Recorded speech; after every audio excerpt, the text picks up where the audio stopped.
ज्ञान सामान्य परिचय का जो हमारा जो 12वां अध्याय है, इसमें हम भाग्य रेखा के बारे में चर्चा करेंगे। भाग्य रेखा अर्थात हमारे हाथ में पाई जाने वाली सबसे महत्वपूर्ण रेखा।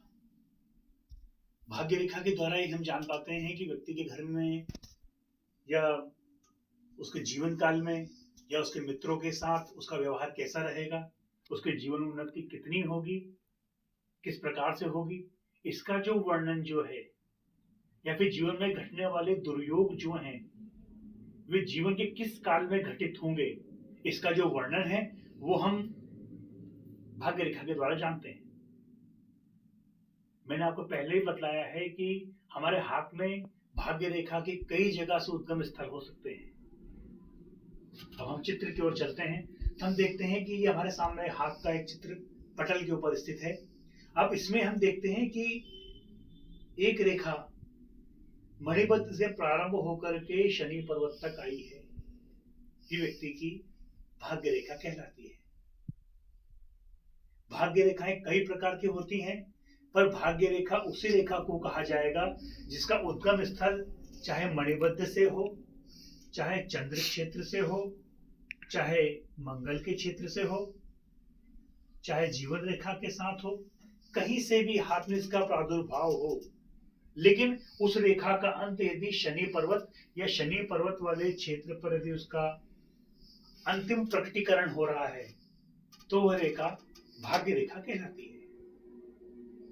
अब हम भाग्य रेखा का जो पहला चरण है जिसके बारे में मैं आपसे विस्तृत चर्चा करना चाहता हूं कि भाग्य रेखा का तो शुद्ध स्वरूप जो होता है वो होता है कि मणिबद्ध से अर्थात कलाई के नीचे से यहां से प्रारंभ होकर के जो रेखा सीधी शनि पर्वत तक आए वह पूर्ण भाग्य रेखा कहलाती है। जिस किसी के भी हाथ में, जैसे मैं चित्र में आपको स्पष्ट और कर दूं कि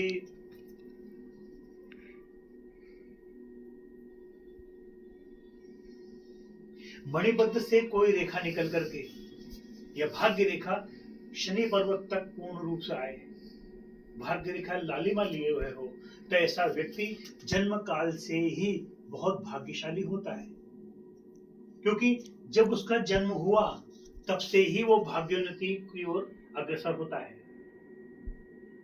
ऐसा व्यक्ति जिस किसी के परिवार में भी हो, यदि किसी के परिवार में कोई व्यक्ति हो जिसके हाथ में मणिबद्ध से पूर्ण भाग्य रेखा बनी हुई हो, तो व्यक्ति अपने भाग्य की उन्नति के साथ साथ परिवार की आर्थिक स्थिति को भी ठीक करता हो जाता है।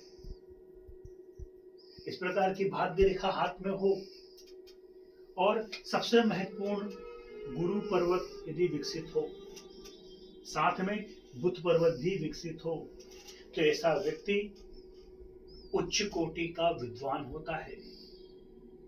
यूं तो हमारे हाथ में कई तरह के पर्वत पाए जाते हैं, पर सबसे महत्वपूर्ण जो पर्वत जिन्हें मैंने अपने जीवन काल में हस्तरेखाओं के माध्यम से देखा है, जो मैंने अपना ज्ञान अर्जन किया है, उसमें यही बात परिलक्षित होती है कि बुध और बृहस्पति यदि किसी के हाथ में मजबूत हुए तो ऐसा व्यक्ति किसी भी स्थिति से, किसी भी कार्य में, किसी भी स्थिति से निकल करके अपने आप को उन्नति की ओर अग्रसर करता है। क्यों? क्योंकि व्यक्ति के जीवन जीने के लिए ज्ञान की आवश्यकता होती है।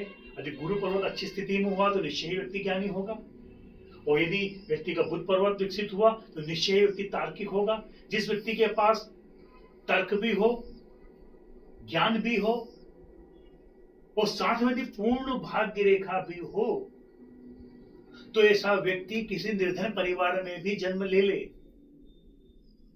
तब भी अपने जन्म के साथ उत्तरोत्तर उन्नति करता हो जाता है।